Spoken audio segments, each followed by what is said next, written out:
I've always wondered why my parents decided to give me such an unusual name. It seemed like a bizarre choice on their part, and it's brought me a fair share of trouble. It all started to make sense when a new student from France joined our school. During roll call, my name elicited an unexpected reaction from him. He burst into laughter. Curious, I asked him about it, and he explained that in French, my name meant something quite unflattering. It translated to poop, and it was also used as a derogatory term. This revelation hit me hard, especially since I had overheard my parents using its English equivalent in heated arguments. This newfound knowledge quickly spread among my classmates, leading to an unfortunate nickname and social isolation. I was deeply upset and confronted my mom about it as soon as she picked me up from school. In a moment of intense frustration, I lashed out at her with harsh words. The car ride home was filled with my angry outbursts about how misleading and inappropriate my name was. My dad was equally upset when he learned about my behavior and threatened severe consequences if I didn't change my attitude. In my anger, I even expressed a desire to be sent away so I could start anew with a different name. This whole ordeal has caused a rift in my family and made my school experience challenging, as children can often be insensitive and cruel. Each morning as I headed off to school, I'd find new dog waste on our porch. Suspicion fell on the French boy down the street, the only one with a dog. This went on for weeks, but we never caught him in the act, as he seemed to do it early in the morning. My dad and I decided to wake up earlier one day to catch him. As he approached with his dog, my dad, armed with the garden hose, was ready. Just as the dog began to squat, Dad burst out and sprayed them with water. The force of the water knocked the boy down and he started crying. I recorded the whole scene, laughing. It felt like he got what he deserved. I then took a firm stand with the boy, warning him about letting his dog defecate on our porch again and threatening to share the video if he did. From then on, he walked his dog on the opposite side of the street. However, the teasing at school didn't stop. Once, during a game of hide-and-seek, I overheard a classmate mockingly speak to a piece of dog waste as if it were me. This kind of mockery seemed never-ending. So for Halloween, I decided to embrace the joke and dressed up as the poop emoji, attending a party with my friend Nora at the French boy's house. Nora, dressed as a pumpkin, was warmly welcomed by his mom. But when she saw me, she expressed disapproval, stating that my costume and name were offensive to her and her country, and she shut the door on me. I mistakenly thought that by poking fun at myself, others would laugh alongside me rather than at me. However, things didn't turn out as I expected.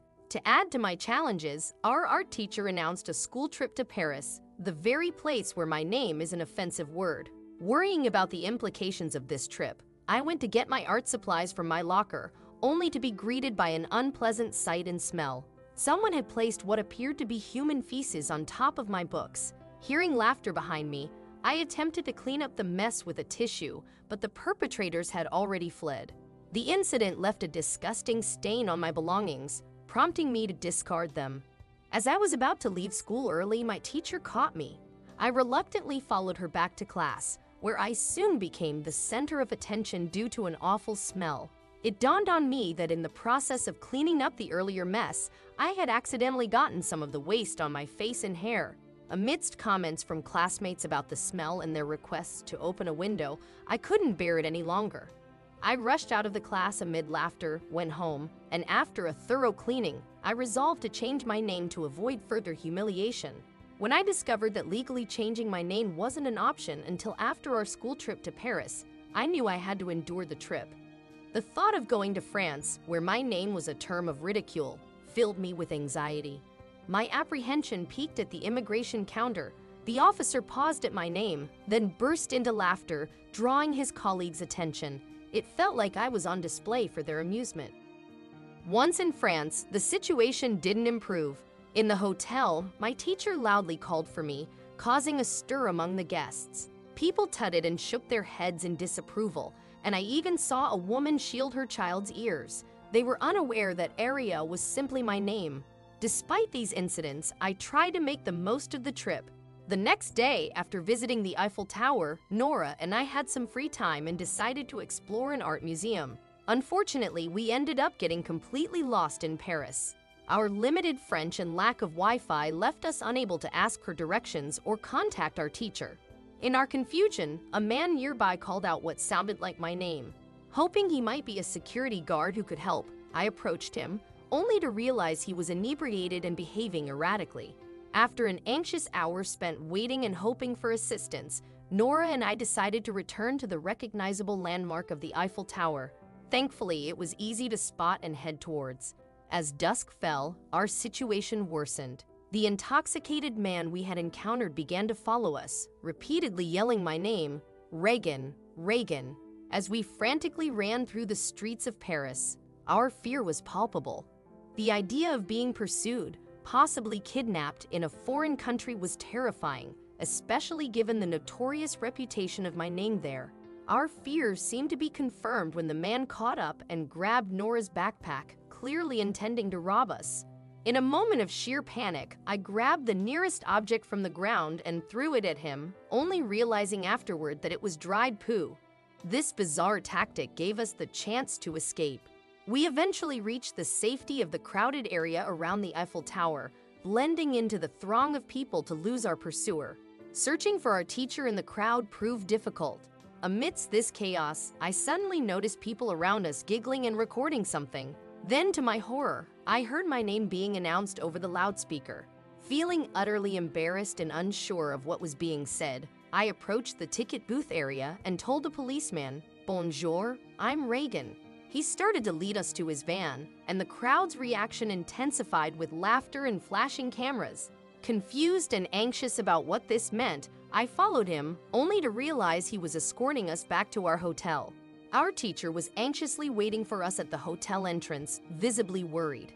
She repeatedly apologized for the delay in finding us and explained the challenges she faced due to my unusual name. She even had to retrieve a copy of my passport to convince people that she was genuinely searching for a student named Merd. This experience was becoming increasingly difficult for me, especially considering we still had a week left in France and I had already faced public embarrassment. The following day, during a bike ride by the river, we stopped to buy water. And that's when I saw something startling on the front page of a newspaper, a photo of me. I couldn't read the article, but the context was clear. My classmates erupted in laughter upon seeing it, and even the newspaper vendor began telling others about the married girl, referring to me. Things escalated when my cousin messaged me to check Twitter. I had become a trending topic, complete with my own hashtag. This strange fame followed me all the way to the airport. The immigration officer who stamped my exit visa couldn't hide his amusement, commenting in broken English that I had become a big celebrity in France as the married girl. It was a surreal transformation, from someone plagued by dog waste incidents to a person being talked about on social media.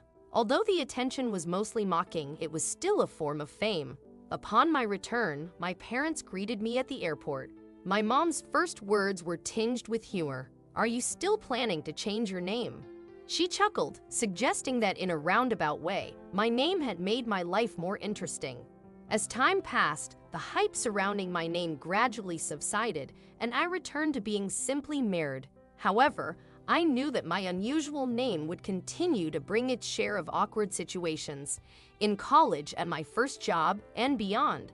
Despite this, I've chosen to accept my name. A quick internet search revealed there are many people with names far more peculiar than mine.